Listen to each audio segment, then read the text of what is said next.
Hello everyone and welcome to Harv's World for another episode of Ravensberg. Well, man, I've been checking things out around here. Let me tell you, this farm is in worse shape than I thought it was. It's going to take a whole lot to get things sorted. Man, I like this little Massey Ferguson. This is actually doing a really nice job. And the fact that it's so late in the year, I mean, it's the first day of fall.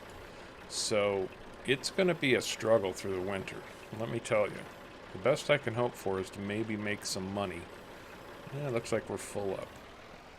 Outstanding.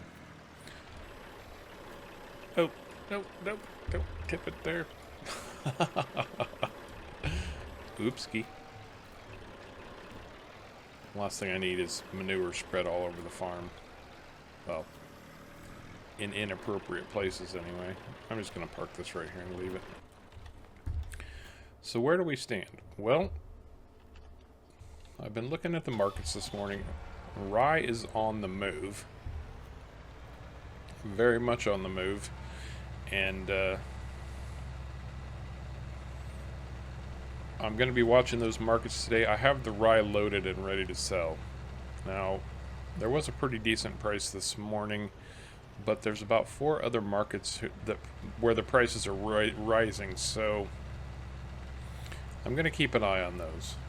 I don't want to sell too low. You know what I mean. We need all the money we can get, but at the same time I need to bring money in because, well, today is going to require some spending, albeit mostly leased spending. I'm not going to be buying much. Going to be a whole lot of leasing going on. We don't have any money to hire helpers with, so I can't risk that. We'll see how it all sorts itself out. Right now, I just want to get a coat of fertilizer on these fields because they both need to be plowed. One of them needs lime. But I'd like to see at least one good coat of fertilizer on before I start working the fields. That way, they'll be at least taken care of a little bit. Off to a good start, you know what I mean. And since we've got these cattle and they are producing fertilizer for us, there's no sense in spending money on chemical fertilizer if we can avoid it. So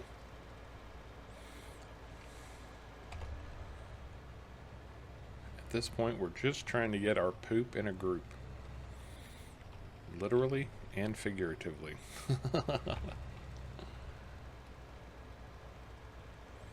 Oh, I do too have access to this land. It's Frau Bauman's land.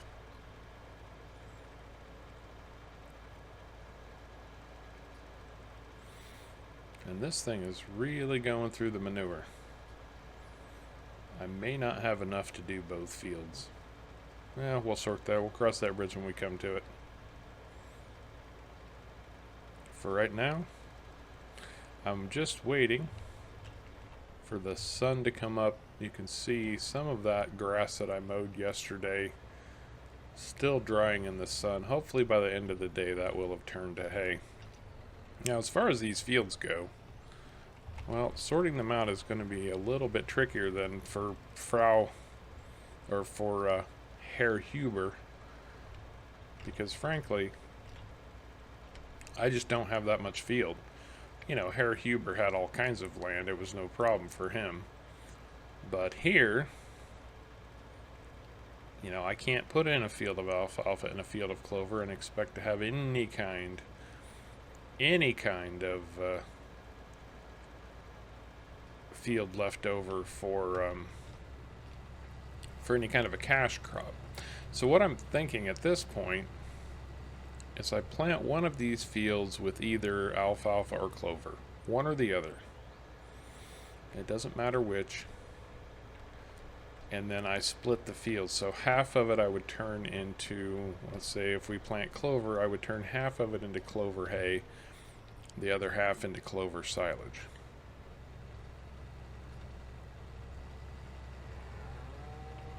That way I don't have to plant both crops. I've got one field that's going to provide, I hope, enough for my cattle. We'll see. We'll see how that sorts itself out.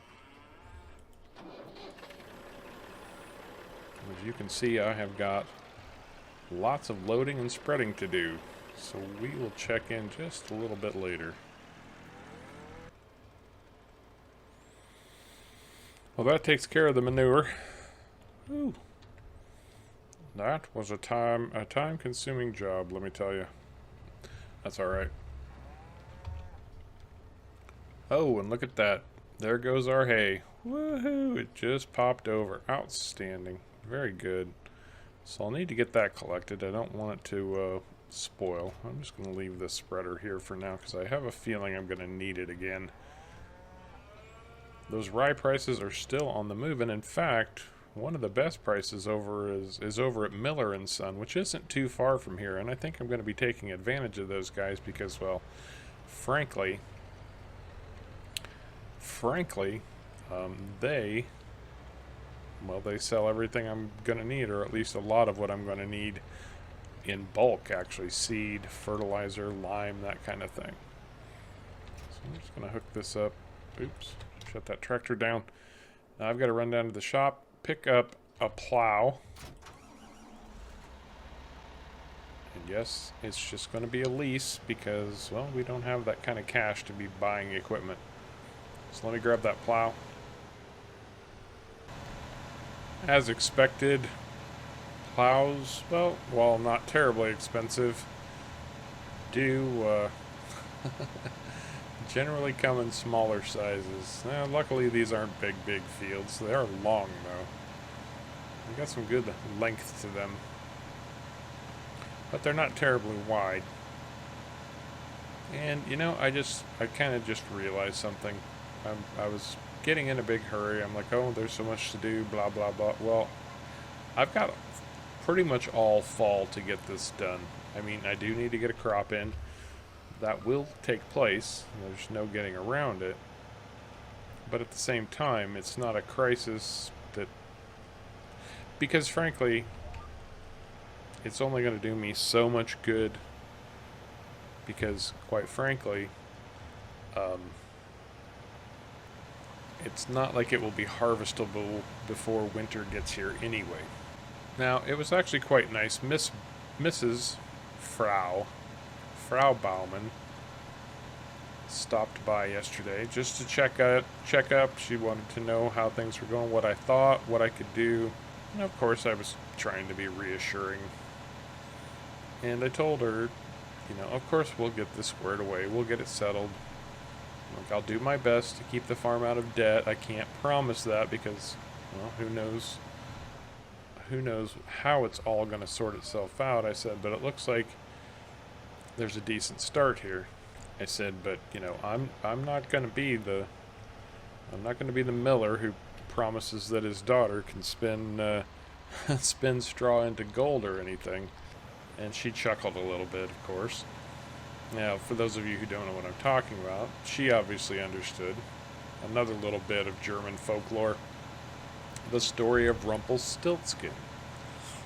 And those of you who don't know what I mean, well, a miller went to the king. He wanted to impress the king. Back in those days, everybody wanted to impress the king. And foolishly, he told the king that his daughter was such a talented spinner, like a wool spinner, that she could spin straw into gold. And the king, being very impressed, said, oh, well, this I've got to see because it would solve the financial troubles of my kingdom. So he basically kidnaps the miller's daughter. I mean, he says, hey, she's staying with me. You're out of luck here, buddy. And he locks her up in a room with straw and a spinning wheel and says, okay, turn this straw into gold. Well, she's beside herself now. She doesn't know what to do. Of course, it was a big exaggeration, a big lie, and she's laying on the bed crying. And all of a sudden, out of nowhere, this little imp appears. Small little man. He says, well, I understand you've got a dilemma. And of course she explains it to him, even though he was abreast of current affairs, if you will. Anyway, so he says, well, I just happen to have some magic at my fingertips, and I will help you out for a price. She says, but I don't have anything to offer.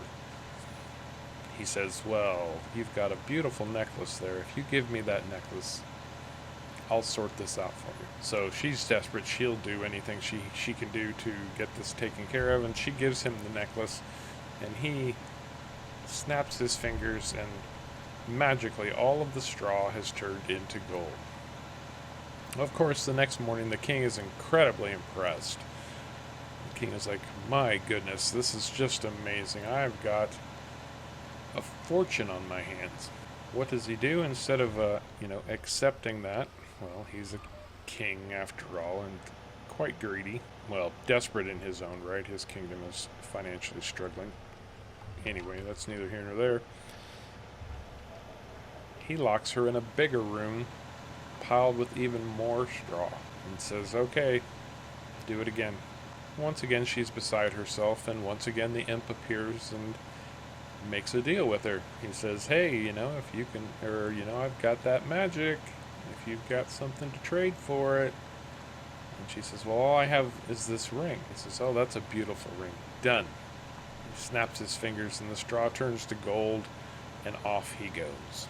Once again, the king, of course, is incredibly impressed. He says, whoa, man, you are something else. Proceeds to tell her she needs to do it again. And, of course, at this point, she's becoming frustrated. And she's saying, no, I'm not doing it anymore. The king, desperate to keep this income coming in, says, I'll tell you what. You are a beautiful young woman. If you do this one more time, I will marry you. And so she relents, because now she's not only going to be a miller's daughter, she's going to be the queen. But once again, she has the same problem, and of course at this point she's just hoping that this little imp will show up to help her out one more time. And of course he does.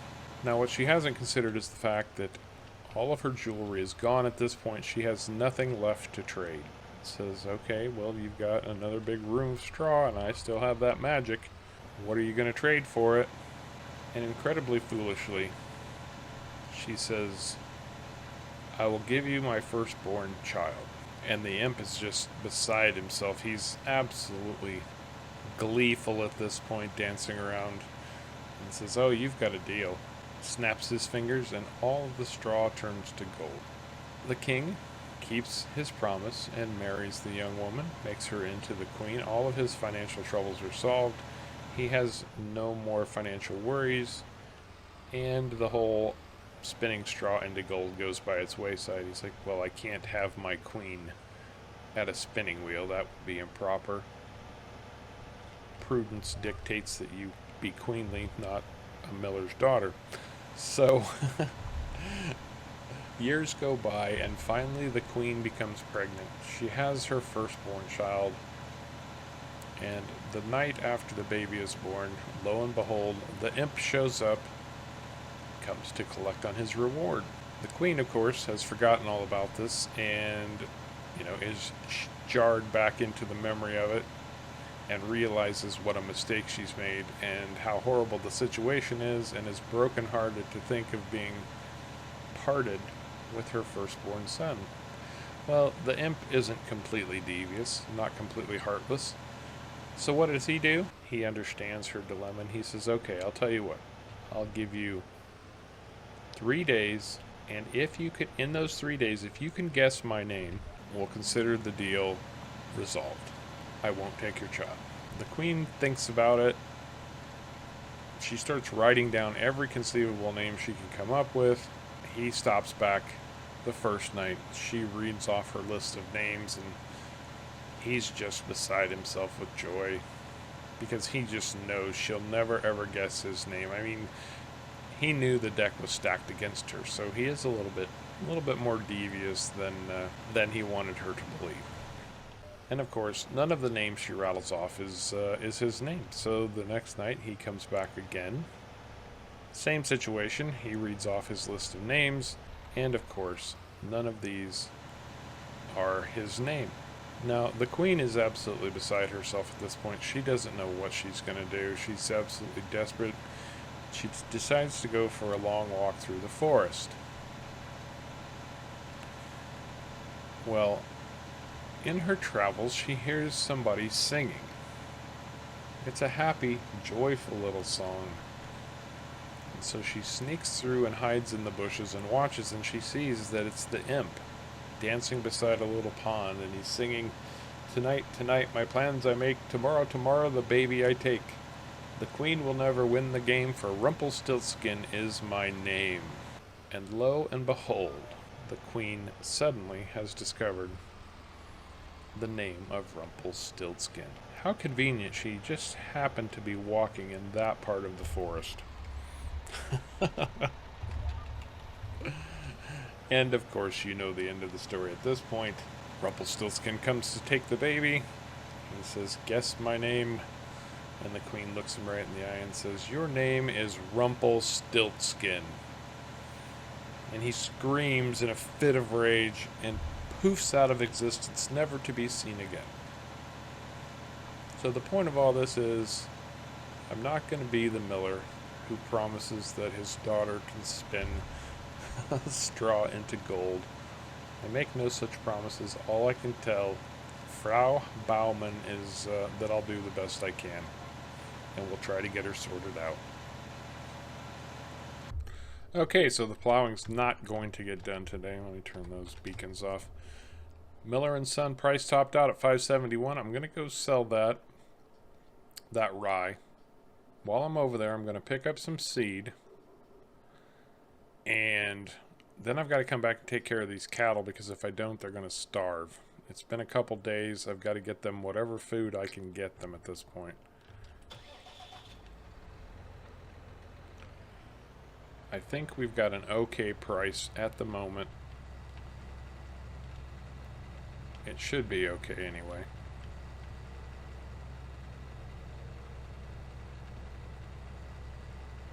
It's not going to bring in a lot of money. It should bring us in about 10,000 euros. So that's definitely going to help along.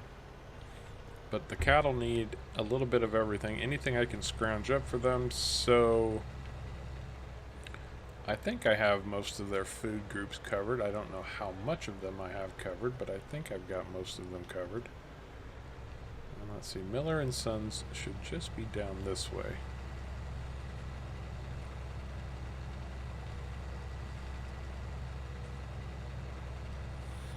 Yes, they are. Right there on the left. So that's handy. Looks like I need to go in from... Yeah, here's the entrance down here.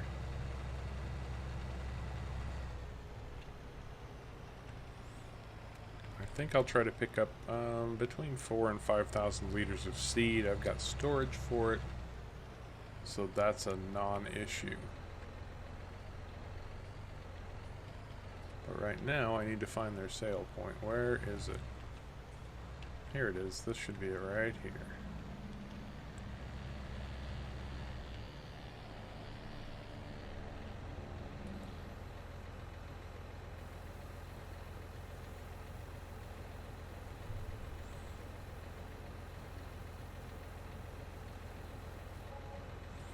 Oh, a little bit better than expected. 12,000 euros.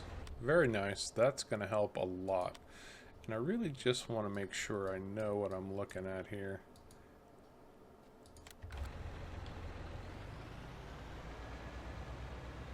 Sometimes these little... Man, this is snug.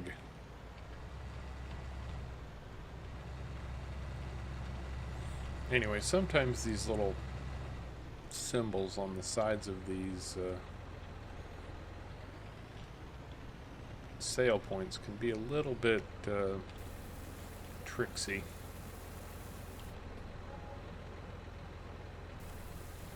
Not a bad price for seed. Okay, that's 4,700 liters. I think that's going to sort us out for a while.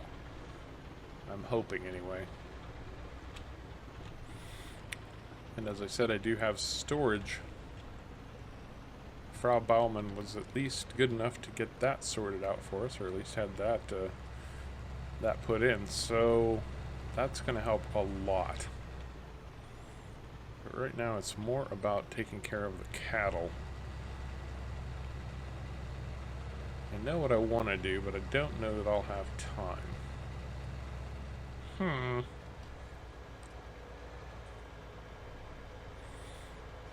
Well, we'll cross that bridge here in a minute. Because our bunker silos should be ready to go. Our, yeah, both the regular silage and, gosh, it's either alfalfa or clover silage. I can't remember which. But those are going to be ready to go. So I hope I can get something into these cattle. And I need to grab the loading wagon, pick up as much of this hay as I can. I'm not going to fiddle around with a windrower at this point. I'm just going to load with the pickup as much as I can. This should be for our seeds right here. Let's get that open. Come on.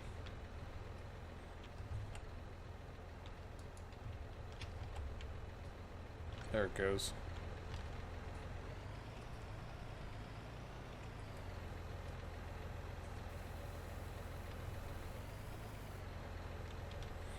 Okay, we've got a little seed to get us started anyway. Drop this, grab the loading wagon, grab some hay, get that to our cattle.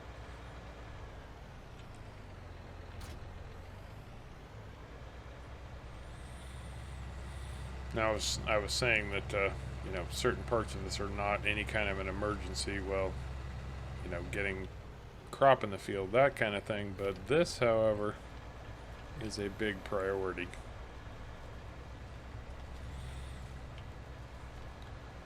Because if our cattle run out of food, they're going to flat out die. And that would kind of defeat the whole purpose, right? Yeah, that would defeat the purpose in a big, big way. So we can't have our cattle dying on us. And I don't know how much of this they're going to take. So I'm going to grab up as much as I can. This is not the optimal way to do this, as I'm sure you know. But we have to make do with the money and the tools that we have at the moment.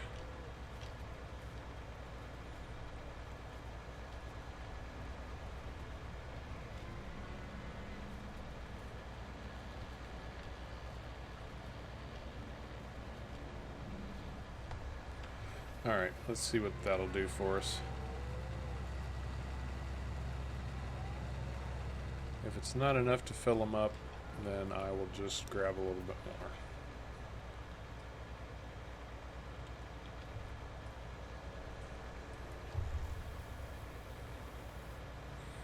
more. Oh, that was plenty. Very good.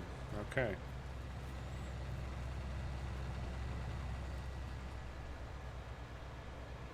They really need more hay again already.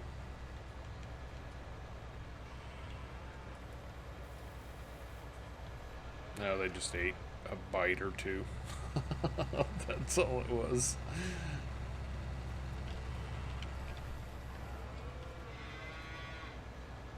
Might as well pick some up on the way back up and drop that off. I wonder.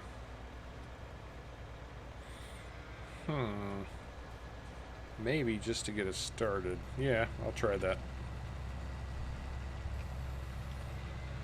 This will at least put a little bit of hay in the silo, then I can collect up the rest of it. And that actually, just mowing the grass around the farm is going to give us a nice, decent amount of hay to start with.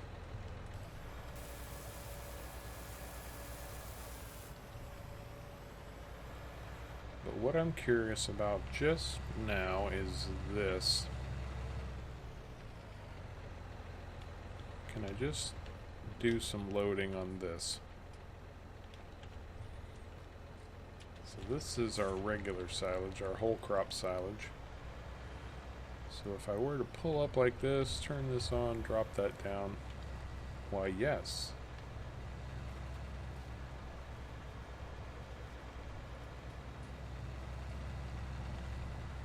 It's at least going to do a little something for us. Okay. Well, if they took less than that of the hay, then I'm going to assume they'll take less than that of this also. And time is wasting.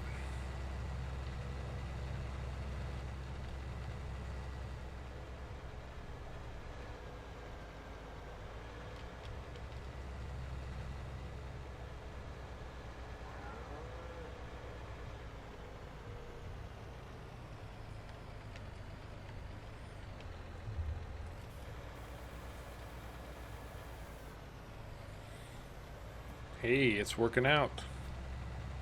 Outstanding. Now I'll go do the same thing with the other silage.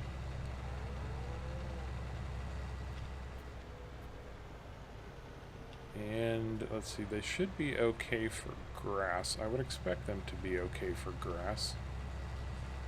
If not, that might prove to be another not so good situation, but we'll sort it out. Let's see. No, fall set in, and it already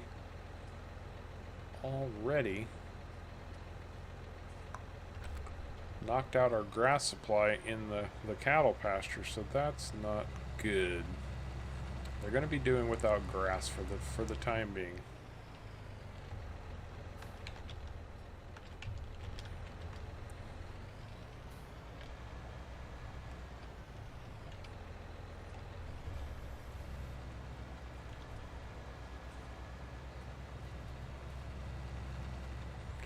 Now, this is not right. This is saying it's just alfalfa and not alfalfa silage.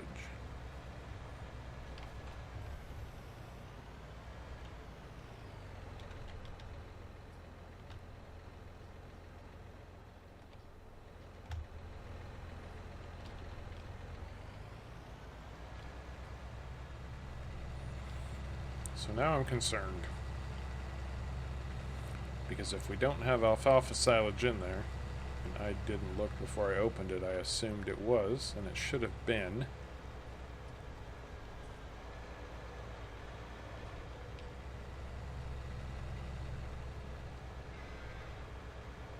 We could have troubles right here in River City. And we're not talking about pool. Yeah, see, they're not going to take this alfalfa. So we got a problem. We have got a problem. So I'm short on grass, I'm short on alfalfa silage. I really don't understand what happened there. Well, it's maize plus, that's what happened there, and sometimes it can be a little bit finicky. Well, there's not much I can do about it right now. Let's see. Our cattle have silage and hay, so they're not going to starve to death. At least we have that going for us. They're probably going to take a hit to their health a little bit. What I can do is get them water and straw and then call it a day.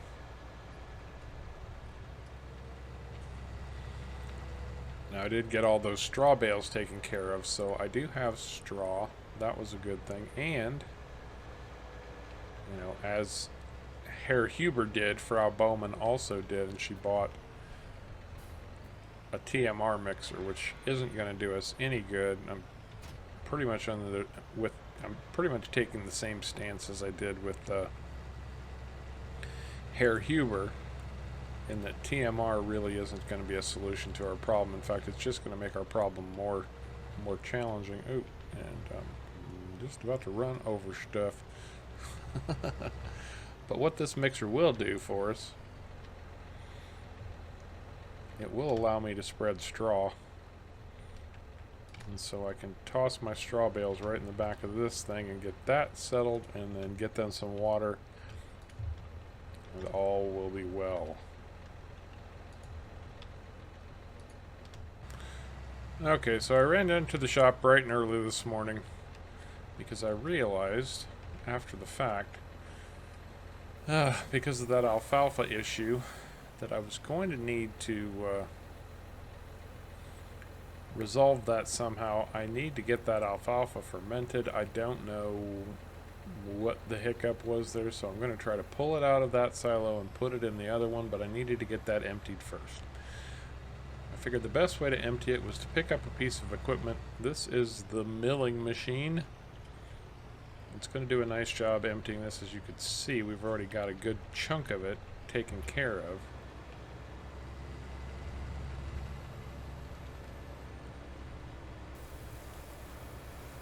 And it should finish it off in short order. At least I hope it will. And then I'll end up having to transfer the alfalfa over here. I'm not going to get that done today, I don't think, as much as I'm going to try.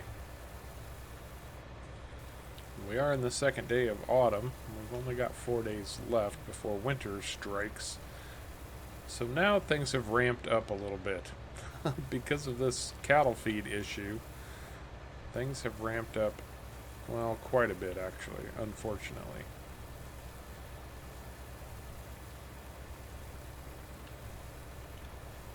The alfalfa said it was 100% fermented, but apparently it wasn't. Again, I attribute it to the quirkiness sometimes found when using Maize Plus. Well, it's not much of a windrower, but it should help out. It should make this job a little bit easier in the long run, really. As you can see, I did finish plowing out. That's our field 9 there. All the fields are plowed. And what I want to do next is get another coat of fertilizer on there, but like I said, I need to get this hay collected before I do anything else. That's got to be on the priority list, and I don't want this windrowing to take a long time. I just want to knock it out as quickly as possible. If something gets left behind, something gets left behind, but I do need to get this hay collected because, well, these seasons, they have no mercy on stuff left on the ground. No mercy whatsoever.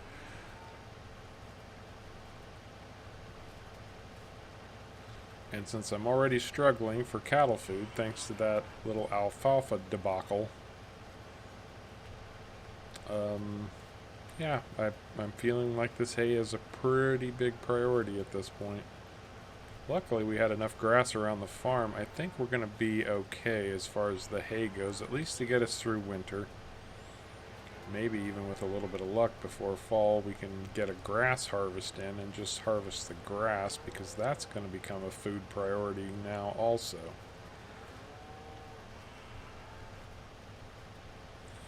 I did not anticipate fall knocking down the grass in the cattle pasture as much as it ended up doing. Well, all told, we ended up with about 40,000 liters of hay. I did give some more to the cattle, so in the silo there's about 39,000 or so. They didn't require much because I just fed them yesterday. But yeah, the big priority now is getting that that alfalfa transferred over and hoping against hope that it will actually turn into silage this time. Which is, needless to say, very annoying and incredibly frustrating. Oh, and I don't know what I'm doing because I'm going to end up needing this loading wagon anyway, so I might as well leave it out. So that's what I'll be doing. I'm going to be transferring alfalfa, and then I'm going to try to get another application of manure on the fields, which should be manageable. In fact, if these cattle are as prolific, and it looks like they are, as our cattle at Harv Huber's, although it's still not